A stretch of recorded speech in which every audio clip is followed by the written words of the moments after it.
समुद्र के किनारे श्रीराम अपनी वानर सेना के साथ खड़े थे। सामने था विशाल सागर और उस पार लंका, जहां माता सीता कैद थीं। श्रीराम ने समुद्र देव से मार्ग देने की प्रार्थना की, लेकिन 3 दिन तक कोई उत्तर नहीं मिला। तब उन्होंने क्रोधित होकर धनुष उठाया, जिससे समुद्र देव डरकर प्रकट हुए और उपाय बताया कि नल नील की मदद से पुल बनाया जा सकता है। नल और नील ने वानरों के साथ मिलकर समुद्र पर पत्थरों का पुल बनाया। हर पत्थर पर राम लिखा जाता और वह पानी में तैरने लगता। कुछ ही दिनों में राम सेतु बन गया और पूरी सेना लंका की ओर बढ़ गई। लंका में रावण का भाई विभीषण उसे समझा रहा था कि सीता माता को लौटा दे, लेकिन रावण ने अहंकार में आकर उसे अपमानित करके निकाल दिया। तब विभीषण श्रीराम की शरण में आए और उन्होंने उन्हें अपना लिया। लंका पहुंचकर श्रीराम ने अंतिम बार शांति का प्रस्ताव भेजा। अंगद रावण के पास गए और समझाया, लेकिन रावण ने उनकी बात नहीं मानी। अंगद ने सभा में अपना पैर जमा दिया, जिसे कोई हिला नहीं सका, और वापस लौट आए। अब युद्ध तय हो गया। सुबह होते ही भयानक युद्ध शुरू हुआ। वानर सेना पेड़ और पत्थर से लड़ रही थी, जबकि राक्षस सेना अस्त्र शस्त्र से हमला कर रही थी। चारों ओर युद्ध का भयंकर दृश्य था। तभी रावण का पुत्र मेघनाद युद्ध में आया। उसने मायावी शक्ति से खुद को अदृश्य कर लिया और आकाश से बाण बरसाने लगा। उसने नागपाश चलाकर श्रीराम और लक्ष्मण को बांध दिया, जिससे पूरी सेना चिंतित हो गई। इसी समय गरुड़ देव प्रकट हुए और नागपाश को नष्ट कर दिया। श्रीराम और लक्ष्मण मुक्त हो गए और सेना का उत्साह फिर से बढ़ गया। युद्ध अब और भी भयंकर हो चुका था। दोनों ओर से लगातार आक्रमण हो रहे थे। वानर सेना पूरी ताकत से लड़ रही थी, लेकिन राक्षसों के पास शक्तिशाली अस्त्र शस्त्र थे। हर तरफ चीख पुकार और संघर्ष का माहौल था। रावण ने अपने बड़े बड़े योद्धाओं को युद्ध में भेजा। धूम्राक्ष, अतिकाय और कई शक्तिशाली राक्षस मैदान में उतरे। उन्होंने वानर सेना को बहुत नुकसान पहुंचाया, लेकिन हनुमान, अंगद और सुग्रीव ने भी बहादुरी से उनका सामना किया और एक एक करके कई राक्षसों को मार गिराया। इसी बीच रावण का विशालकाय भाई कुंभकर्ण जगाया गया। वह बहुत शक्तिशाली था और महीनों तक सोता रहता था। जब उसे जगाया गया तो उसने पहले रावण को समझाया कि सीता माता को लौटा दे, लेकिन अंत में वह अपने भाई का साथ देने के लिए युद्ध में उतर गया।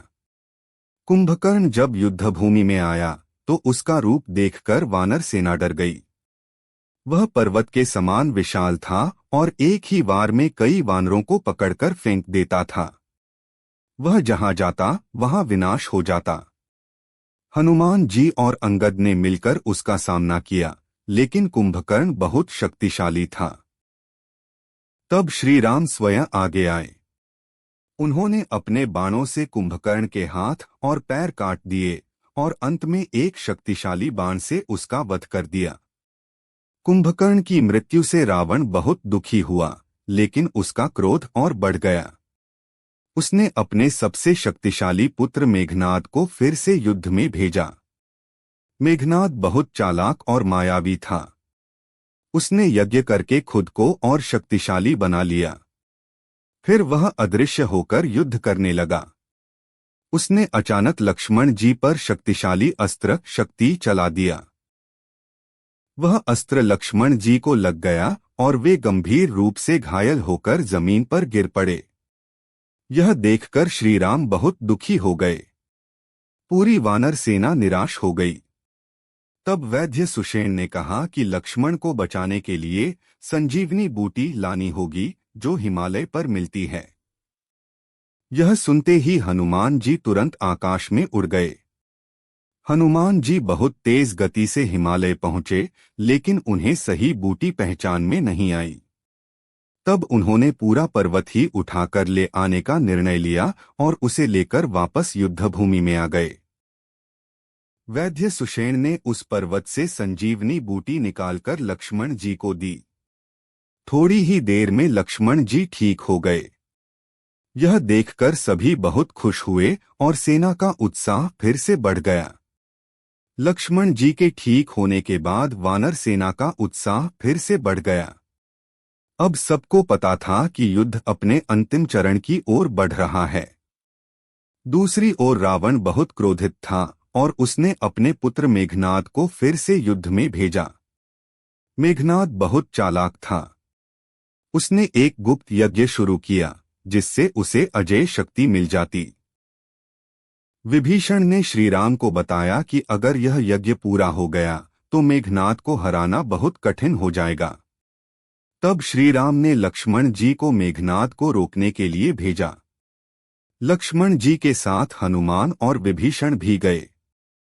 वे सभी उस स्थान पर पहुंचे जहां मेघनाद यज्ञ कर रहा था। लक्ष्मण जी ने बिना समय गवाए उस यज्ञ को नष्ट कर दिया। इससे मेघनाद क्रोधित हो गया और युद्ध शुरू हो गया। दोनों के बीच भयंकर युद्ध हुआ। मेघनाद अपनी मायावी शक्तियों से बार बार हमला कर रहा था। कभी वह अदृश्य हो जाता, कभी अचानक सामने आ जाता। लेकिन लक्ष्मण जी भी बहुत वीर थे और डटे रहे। लंबे समय तक चले युद्ध के बाद लक्ष्मण जी ने एक शक्तिशाली बाण चलाया जो सीधे मेघनाद को लगा। वह घायल होकर गिर पड़ा और अंत में उसका वध हो गया। मेघनाद की मृत्यु की खबर सुनकर रावण पूरी तरह टूट गया। उसका सबसे शक्तिशाली पुत्र अब नहीं रहा। उसका दुख अब क्रोध में बदल गया। रावण ने निश्चय किया कि अब वह खुद युद्ध करेगा। उसने अपने रथ और अस्त्र शस्त्र तैयार किए और युद्ध भूमि की ओर बढ़ा। उधर श्रीराम भी तैयार थे। अब यह युद्ध सिर्फ दो सेनाओं का नहीं था, बल्कि धर्म और अधर्म का अंतिम मुकाबला बनने वाला था। दोनों ओर से शंख बजा और वातावरण में तनाव फैल गया। सभी की नजरें अब एक ही चीज पर थीं, श्रीराम और रावण का आमना सामना। अब समय आ गया था अंतिम युद्ध का। एक ओर थे श्रीराम और दूसरी ओर था रावण। दोनों महान योद्धा आमने सामने खड़े थे।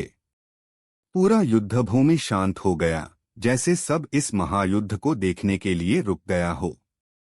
रावण ने अपने रथ से भयंकर आक्रमण शुरू किया। उसके पास अनेक दिव्य अस्त्र थे। वह एक के बाद एक शक्तिशाली बाण चला रहा था। श्रीराम भी शांत मन से हर वार का उत्तर दे रहे थे। दोनों के बीच भयंकर युद्ध होने लगा। आकाश में बाणों की वर्षा हो रही थी। कभी रावण भारी पड़ता तो कभी श्रीराम। यह युद्ध बहुत लंबा चला। एक समय ऐसा आया जब रावण ने बहुत तेज हमला किया। तब देवताओं के राजा इंद्र ने अपना रथ और सारथी मातली श्रीराम के लिए भेजा। अब श्रीराम उस दिव्य रथ पर बैठकर और भी शक्तिशाली हो गए। विभीषण ने श्रीराम को बताया कि रावण की नाभि में अमृत है। जब तक उसे नष्ट नहीं किया जाएगा तब तक रावण को हराना कठिन है।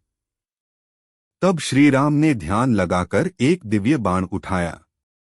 उन्होंने पूरे विश्वास और शक्ति के साथ वह बाण रावण की नाभि की ओर छोड़ा।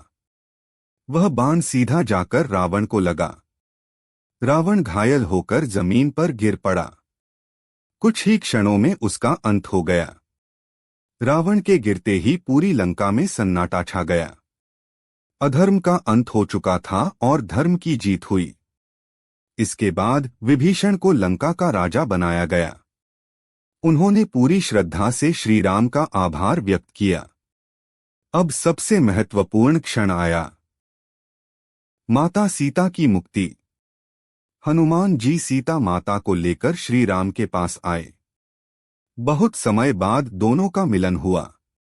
श्री राम ने सीता माता की पवित्रता सिद्ध करने के लिए अग्नि परीक्षा देने को कहा।